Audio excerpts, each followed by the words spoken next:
Hi, if you find your dryer's not getting the washing dry and the items are still very wet, then one reason could be the heater or thermostats are faulty.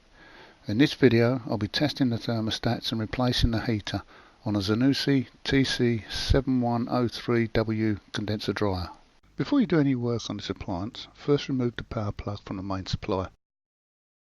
The tools I'll be using on this project are a flat bladed screwdriver, a 7mm and an 8mm socket and driver attachment, a pair of long nose pliers, a wallpaper scraper, this item may not be needed depending on the heater cover, and a multimeter. Remove the two 7mm screws holding the top on and place it out of the way. Then take out the screws on the rear of the right hand panel as you're looking at the machine from the back. Before the panel will come off, you'll have to remove the one screw on the top front edge. Then ease it up and to the back of the machine. This will ease it from the lip on the front and over the tags on the base of the cabinet. With the panel off, you can see at the back of the machine the wires which are connected to the heater and thermostats. Free the wires from the cable retainer and with the aid of a pair of long nose pliers, remove the coupling from its housing. The wiring plugs are tight, so you'll probably need your pliers again to pull them apart, but don't pull on the wires alone because you could easily break them. It's possible to check the heater continuity through the terminals on the couplings as shown. This could save you from actually needing to remove the heater cover if the fault is not related to the heater at all. I've added a photo to show the terminals that need to be making contact if the heater and thermostats are okay.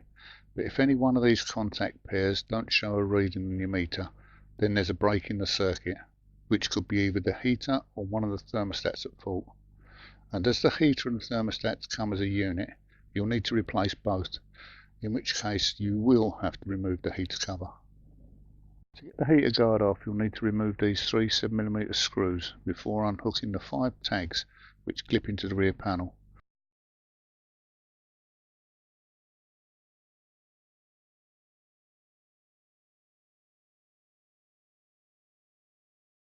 With that out of the way, remove all 7mm screws around the heater cover. There are, however, 3 screws along the bottom of the cover which are 8mm. These screw into the base of the machine and are slightly longer and fatter than the others, so don't get them mixed up. When all the screws have been removed, the panel should come free, but if not, you may need something thin and flat like a scraper to ease between it and the back panel, just to break the seal caused by the sealing strip used during manufacture.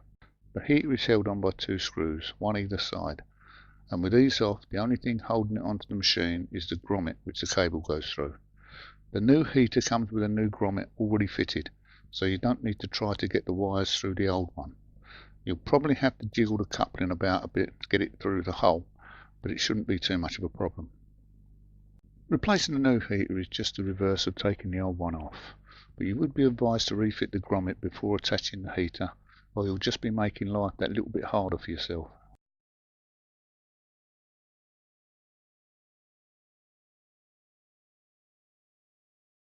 With the heater in place, hook the cables in the retaining clasp before refitting the terminal plugs in the coupling.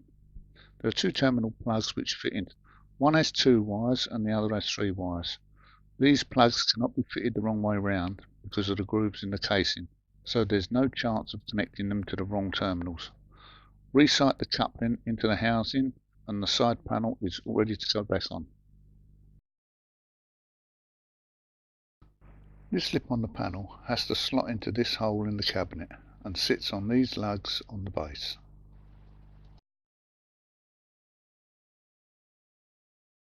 When you have the panel sighted properly, refit the screws down the back, and don't forget to replace the one screw on the top edge because this holds the front of the panel to the frame.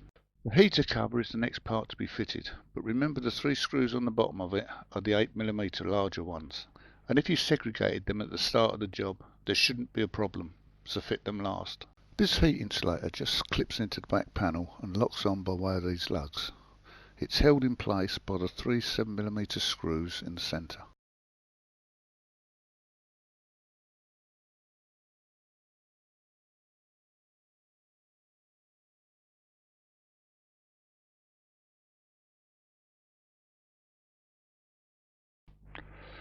Only the top cover to screw back on and the machine's ready to go. But before you plug it in, just do a quick earth continuity test. It's always a good policy to at least test the earth on any appliance you've worked on. Set your meter to the 200 ohm scale and place one probe on the earth terminal of your mains plug and the other terminal on any exposed metallic section of the cabinet. An ideal reading will be about 0.5 ohms, but as long as you get a reading it should be okay. However, if there is no reading or the meter stays at 1, then you have an earth fault, so check it out. On behalf of Selfix UK, we'd like to thank you for watching this video and hope you found it useful. Goodbye.